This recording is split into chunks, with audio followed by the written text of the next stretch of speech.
नमस्कार। आज MA final इतिहास के प्रथम प्रश्न पत्र में हम लोग जिस विषय को पढ़ेंगे वो है अकबर एवं राजपूत संबंध। भारतीय इतिहास में अकबर की राजपूत नीति और उसका इतिहास एक महत्वपूर्ण स्थान रखते हैं और उसके जीवन के बारे में जानने के लिए हमें उनका राजपूतों के साथ किस प्रकार संबंध था ये जानना बहुत ज़रूरी है। इस पूरे राजपूत नीतियों से संबंधित जो हमारा विषय है, इसमें जो सबसे प्रथम जिस चीज़ को हमें पढ़ना है वो है कच्छावा वंश से संबंध, क्योंकि अकबर की राजपूत नीति में कच्छावा वंश का एक महत्वपूर्ण स्थान है। या यूँ कहिए कि उनकी राजपूत नीति जो है वो कच्छावा वंश से ही प्रारंभ होती है। आमेर के जो कच्छावा नरेश थे उन्होंने अकबर के साथ अपनी दोस्ती बढ़ाई, जिसमें जो कच्छावा नरेश थे भारमल, उन्होंने पूर्व में भी एक मदमस्त हाथी को काबू में करके सम्राट अकबर को बड़ा प्रभावित किया था। यह घटना दिसंबर 1556 की थी, लेकिन इसके उपरांत आमेर में कुछ राजनीतिक उठापटक होने के कारण राजा भारमल को लगा कि हो सकता है आमेर की गद्दी उनसे छिन जाए। इसीलिए जब अकबर अजमेर आ रहा था ख्वाजा मोइनुद्दीन चिश्ती की जियारत करने, तब भारमल स्वयं उससे सांगानेर में मिला और उसने मुग़ल दास्ता स्वीकार करने की इच्छा व्यक्त की। लौटते समय अकबर ने सांभर में 6 फरवरी 1562 ईस्वी को भारमल की ज्येष्ठ पुत्री से विवाह कर लिया। भारमल के इस कार्य से न केवल आमेर के इतिहास में एक नया मोड़ दिया, वरन राजपूत मुगलों के संबंध में भी एक नवीन युग का सूत्रपात भी कर दिया। इस वैवाहिक संबंध से भारमल ने अपने परिवार का ही हित नहीं किया, परंतु अपनी प्रजा का भी पूरा हित किया। भारमल स्वयं ने अकबर का विश्वास पात्र बनकर राजा की पदवी प्राप्त की, तो उसके पुत्र व पौत्र ने मुगल दरबार में उच्च मनसब प्राप्त किए थे। राजा भगवंत दास को भी सम्राट अकबर का सहयोग प्राप्त हुआ। भारमल की मृत्यु हो जाने के बाद उनका ज्येष्ठ पुत्र भगवंत दास आमेर की गद्दी पर बैठे। सम्राट अकबर ने उनको राज्य का टीका भिजवाया और साथ ही साथ 5000 का मनसबदार भी नियुक्त कर दिया। इसके अलावा सम्राट अकबर ने उसे अमीर उल अमरा की पदवी भी प्रदान की। अकबर भगवंत दास को रतनपुर से ही अपने साथ ले आया था। आगरा में मुगल दरबार में भी रहकर वह अपने पिता की भांति वीर एवं स्वामी भक्त राजा सिद्ध हुए।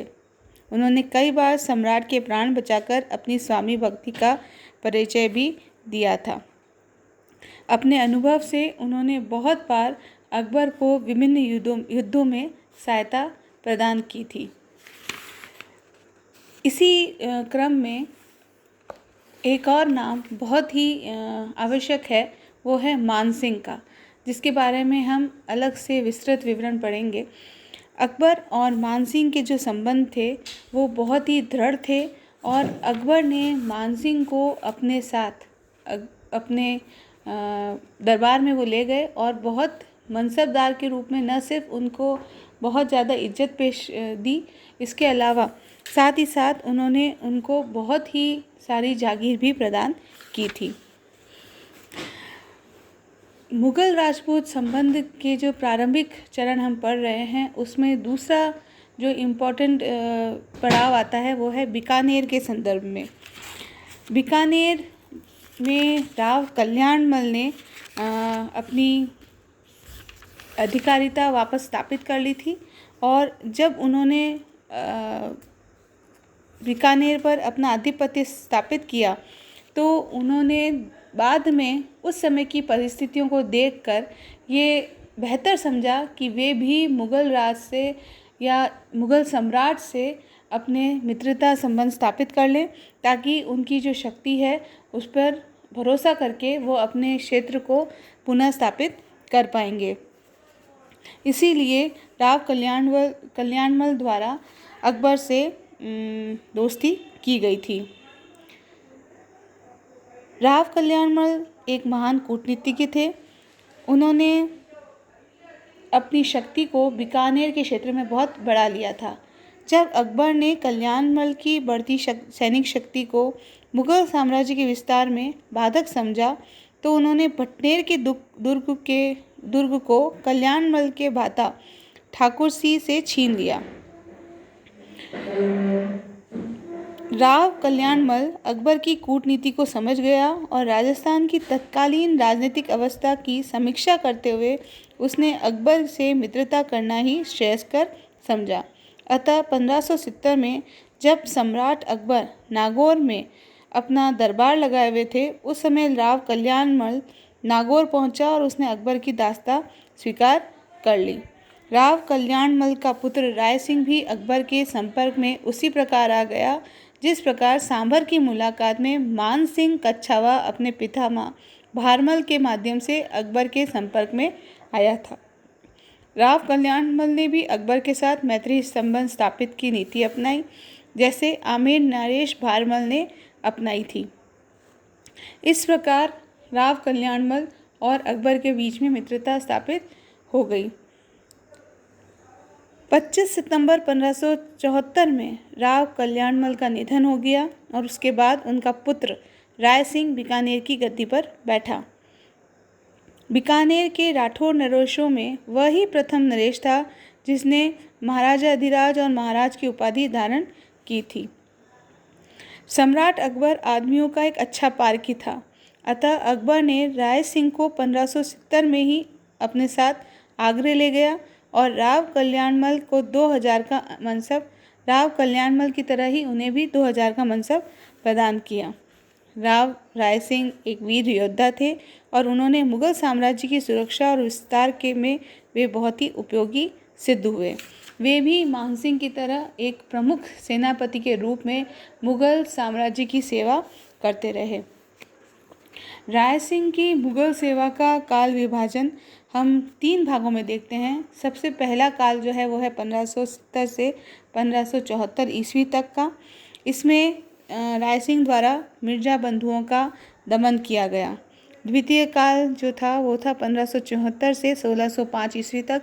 1605 ईस्वी में जैसा कि हम सब जानते हैं अकबर का निधन हो गया था, तो ये वो वाला काल है जिस टाइम पीरियड में राय सिंह जो है वो पूर्ण रूप से अकबर के साथ रहे। इस समय में राय सिंह द्वारा चंद्रसेन के विरुद्ध अभियान किया गया। राय सिंह ने देवड़ा सुल्तान के खिलाफ उन्होंने अभियान किया था। उत्तर पश्चिमी सीमांत प्रदेश पर वे गए और वहाँ पर भी जो मुग़ल साम्राज्य की सीमाएं हैं उनकी उन्होंने रक्षा की। राय सिंह ने दक्षिण भारत में भी जाकर मुग़ल सेवा की थी, अर्थात दक्षिण भारत तक जाकर उन्होंने मुग़ल साम्राज्य को बढ़ाया था और अंतिम दिनों में भी राय सिंह जो थे वो अकबर के साथ ही रहे।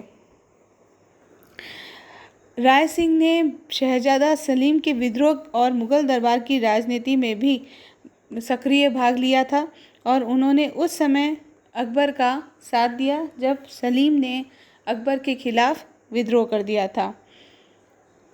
लेकिन इसमें एक और चीज़ सबसे इम्पोर्टेंट ध्यान रखने की है कि राय सिंह ने अपनी पुत्री का विवाह सलीम के साथ किया था, इसलिए कहीं ना कहीं उसके मन में सलीम या कहना चाहिए जहांगीर के प्रति बहुत ही सॉफ्ट कॉर्नर था और इसीलिए जब अकबर द्वारा सलीम के खिलाफ सलीम ने जो विद्रोह किया था उसको दबाने का प्रयास किया जा रहा था, तो राय सिंह के लिए ये बहुत ही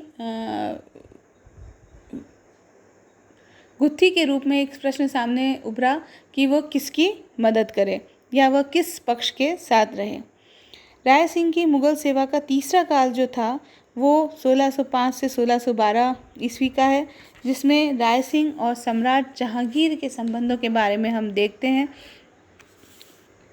इस समय सलीम जो जहांगीर के नाम से विख्यात हुए थे और मुग़ल साम्राज्य पर बैठे थे, उनको राय सिंह पर पूरा भरोसा था और उन्होंने जब उत्तराधिकार का प्रश्न हुआ था या यूँ कहिए कि उन्होंने जब अकबर के खिलाफ विद्रोह किया था तब उन्होंने राय सिंह की मदद ही ली थी।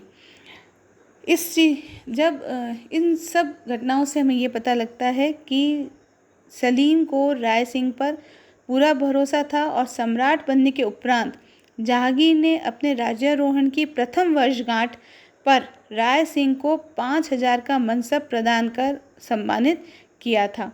उनका जहांगीर के हृदय में राय सिंह के लिए पर्याप्त सम्मान था। जहांगीर के शासनकाल में भी राय सिंह द्वारा विभिन्न क्षेत्रों में जाकर मुगल सेवाएं प्रदान की थी। उसके लिए उन्हें लाहौर भी जाना पड़ा जब खुसरो ने जहांगीर के खिलाफ विद्रोह कर दिया था, तो उसको दबाने का कार्य जो था वो भी राय सिंह को सौंपा गया था।